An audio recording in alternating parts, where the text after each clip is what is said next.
Assalamu alaikum warahmatullahi, barkanku da zuwa part 11 na wannan course din Forex Trading, inda nake koya muku yanda za ku fara Forex Trading from A to Z. Wato koda baka taba sanin menene Forex ba, a wannan course din free course ne wanda zai fara daga farko har zuwa ƙarshe, yanda zaka san menene Forex, yanda zaka bude account, yanda zaka fara trading, yanda zaka yi analysis da kanka, yanda kai ma zaka koya ma mutane.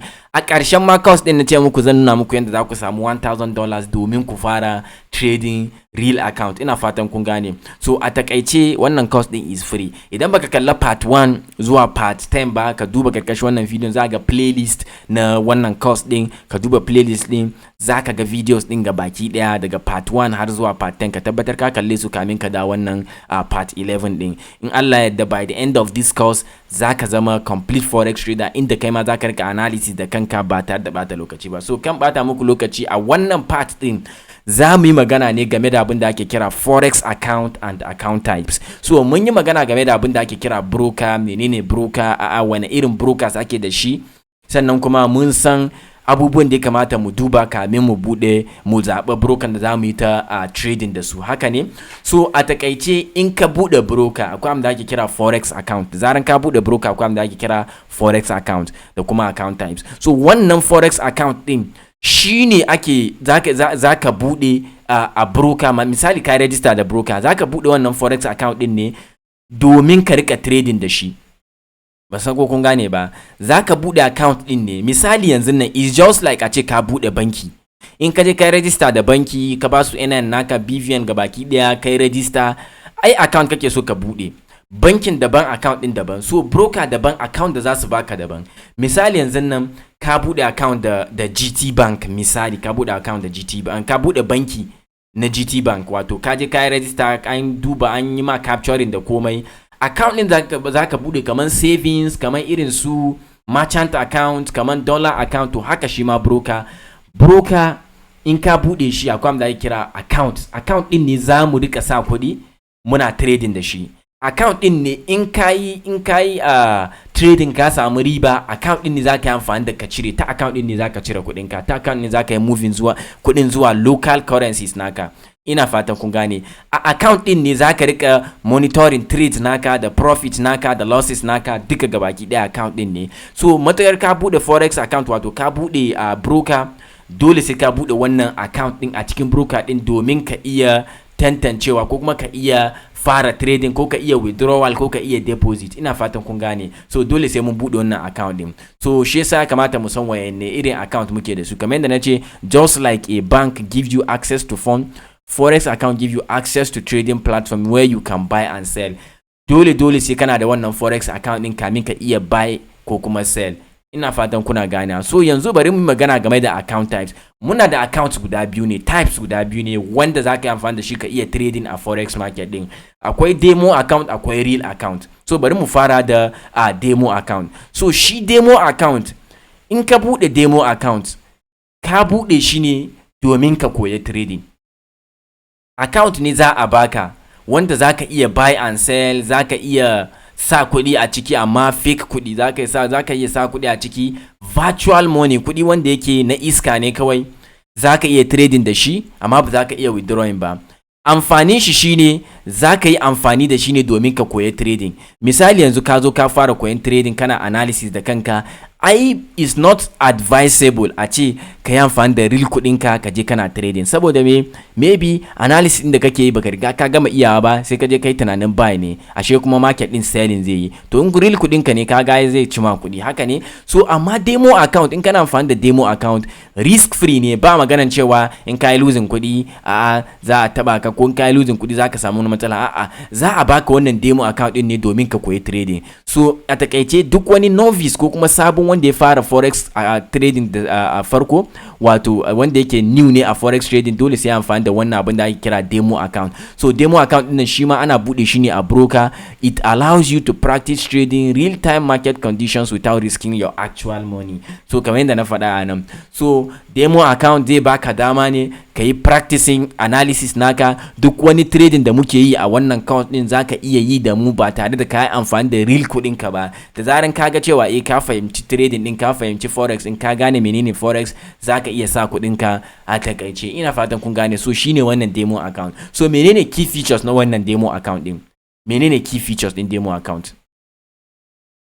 So daga cikin features na demo account shine zaka yi amfani da virtual money ne, wato fake money. Zaka iya sa up to $100,000 a wannan forex wato demo account din domin ka rika trading. Zaka rika trading, ka rika ganin ina ne kake da matsala, ina ne kamata a ce ka gyara trading naka, in kai analysis ina kake feeling, in zaka yi analysis ina ya kamata ka shiga, ina ya kamata ka fita, zaka yi buy, zaka yi sell, zaka yi buy stop, sell stop, buy limit, sell limit, gabaki ɗaya da demo account domin me ka koya. In ba ku manta ba da nike nuna muku buy stop da sell stop, na amfani da demo account ne, shi yasa ku gani na ta sa lot size yanda dai na ga dama. Ina fatan kun gane. Kuma kamar yadda kuka gani a previous videos, duk demo account nake ta amfani da shi yasa nake nuna muku cewa ga yanda zaka yi buy stop, ga yanda zaka yi sell stop, ga baki dai. So da me ba real kuɗi bane, fake kuɗi ne wanda ke cikin demo account naka wanda zaka yi amfani da shi kai practicing. Sai kuma market irin wannan demo account zai taimake ka gaya market din ke tafiya.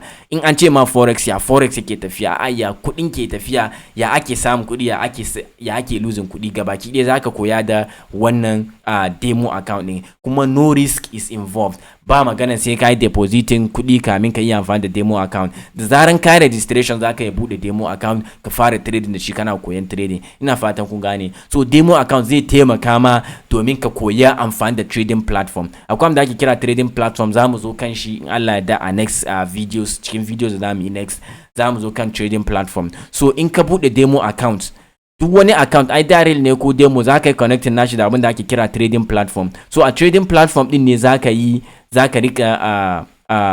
rika trading. Kamar da kuke gani wannan shine trading platform, kamar da kuke gani wannan shine trading platform. So wannan da kuke gani shine trading platform. Zaka yi amfani da wannan trading platform din kai buy ko kai sell, dole sai da trading platform. Although zaka yi amfani da broker naka ka siyar, amma trading platform zaka yi connecting demo account ko real account da shi yafi sauki. Ina fatan gane irin su MT5, irin su MT4, irin su C trader. Kuna fatan kun gane. So gabaki da za ku fahimce su a subsequent video din. Kuma abin da nake so ku sani shine demo account yana da amfani sosai wurin koyan trading. Ina fatan kun gane. So demo account matukar kana learning trade ne, ya kamata ce ka ɗaya amfani da demo account ko na wata ɗaya ne kamin ka sa real kuɗin ka. Amma kaga cewa ya good to go, zaka yi amfani da real kuɗin ka. Ina fatan kun gane. San ko kun fahimci magana na ba. Sai kuma irin in kaman kana koyan new strategies, dan zamu zo mu kai inda zamu rika amfani da abin da ake kira strategies daban-daban. So kana koyan strategy, zaka je amfani da demo account ne kai testing strategy naka ko zai yi ma aiki ko ba zai ma aiki ba. So demo account kuma zai taimaka ma ne ka gane wani irin broker ne. Kamar nan ga mu koyan su broker suna sa spread yana yawa. So with demo account zaka yi duba ya spread nasu yake, ya market conditions nasu yake, suna manipulating market ko ba su manipulating market. Ina fatan ka gane. So a takaice kamar da demo account kenan. Sai na gaba shine real account. So sabanin demo account, real account kawai zaka amfani da real kudin ka, wato live account kenan, wanda zaka yi funding da actual kudin ka. Kai trading, kai buy ko kai sell based on your own analysis. In kai buy ko sell, abinda zaka yi shine zaka cire profit naka, ka samu profit. In ma kai lose ne, you lose real money. Sabanin demo account, in kai profiting ba za ka yi ciro ba, in kai losing ba ka yi losing komai ba. Amma real account za ka sa kuɗin ka ne. In misali kai depositing $50 a real account naka, da zaran ka samu kai profiting let's say $100, kaga kuɗin ka ya koma $150, za ka yi cire kuɗin ka gabaki ɗin ka ga dama at that moment, ba magana sai ka jira wani abu, za ka yi cire kuɗin ka. Amma demo account ko da kai profiting millions of dollars ne, ba za ka yi cire shi ba. Kuma ko da ka yi losing millions of dollars ne, ba za ka ji komai ba, so da ba real kuɗi ba ne. So da real account ne ake forex trading. Duk wani forex trader da ka gani dole real account ne zai amfani da shi domin ya samu profit. Amma a yayin da kake koyan trading, za ka yi amfani da demo account ne. Real account akwai emotions, in the sense that ka san cewa real kuɗi kake amfani da shi. So in ka yi losing za ka ji wani iri, in ka yi profiting za ka ji daɗi. Ina fatan kun gane. So real account is very very important. Shi ma matukar kai trader ne, dole real account za ka yi amfani da shi. Duk wani trader da ke amfani da demo account ba trader ba ne, bai riga zama trader ba tukun sai ya fara amfani da real kuɗi. Ina fatan kun gane. So amfani real account kenan. Za mu kai ganin za mu buɗe real account da demo account gabaki ɗaya mai practicing nasu practically, ko ga yadda ake amfani da su. Ina fatan kuna ganewa. Sai kuma abu na gaba key features na real account, kaga you use your money. Ina fatan ka gane. Real kudinka maybe za ka yi depositing 100,000 200,000 depending on nawa kake so ka fara forex trading da shi, sai ka yi trading. Ina fatan gane. Trades are executed in real live market condition. Automatically kana executing trade, kudinka zai fara tafiya, yana karuwa ko yana raguwa depending on your analysis naka ya tafi. Amma based on analysis zamu koyan Allah yadda za ku san da za ku yi managing kudinku. Ina fatan kuna ganewa.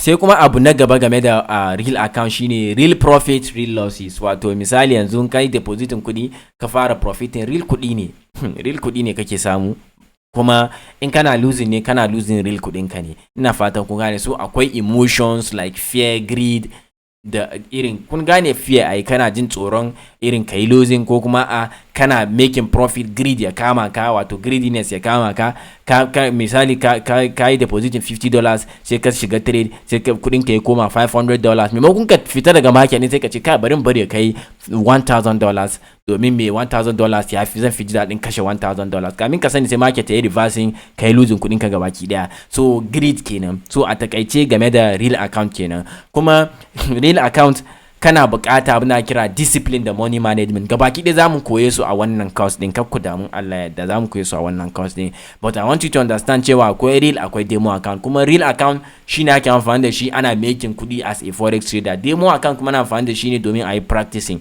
Ina fatan kuna fahimta me nake cewa. So a takaice kenan game da wato real account da kuma demo account, ko kuma ce account types da muke da su a forex. A wannan section din mun yi bayani ne game da abubuwan da ya kamata ce irin kana da su kamin ka fara forex trading. Muka ce kana bukatan broker, kana bukatan trading platform, kana bukatan proper training da kuma mindset da psychology. Ina fatan kun gane. Muka ce menene broker, mun yi bayani game da broker. Muka je types of brokers, mun yi bayani game da su. Muka je abubuwan da ya kamata ka duba kamin ka zaɓa broker ko ka fara amfani da broker. Sannan muka je game da abin da ake kira accounts a forex trading, wato forex accounts da kuma account types. Ina fatan gane. Muka yi bayani game da forex trading account. Muka ce akwai muna da demo, muna da real account. Ina fatan kun gane. Muka yi bayani cewa demo account shine wanda za ka amfani da shi kai practicing, kai testing strategies naka, ka duba wato knowledge naka game da trading. Muka ce shi demo account fake kudi ne, ba real kudi ba. Za ka yi amfani da shi yanda ka ga dama, ko nawa ka yi losing ba za ka ji komai ba, ko nawa ka gaining ba za ka yi withdrawing ba. Muka je kan real account. Muka ce real account shine ainihin inda ake samun kudi a forex. Za ka sa real kudi, ka yi trading, ka samu profit, ka cire kudin kan ka ga dama. In ka ga dama kuma ka bar su ya ta karuwa. In ka yi losing kuma ka yi losing real money. Ina fatan kun gane. Amma muka ce za ka koyi yanda ake profiting Allah yadda. So ina fatan kuna fahimtar me nake cewa. So a takaice game da wannan section din kenan. So a next section za mu yi bayani ne, ko kuma za mu duba ne practically yanda za mu bude account da broker, yanda za mu bude live account wato real account, yanda za mu bude demo account, yanda za mu yi connect nashi da abinda na ga muku ake kira trading platform domin mu fara buy and sell. Wannan shine ake kira trading platform. Ina fatan kuna ganewa. So a takaice kenan game da wannan section din. So mu je zuwa ga next section inda za mu yi register, mu yi setting account da komai da komai. So mu je zuwa ga next section.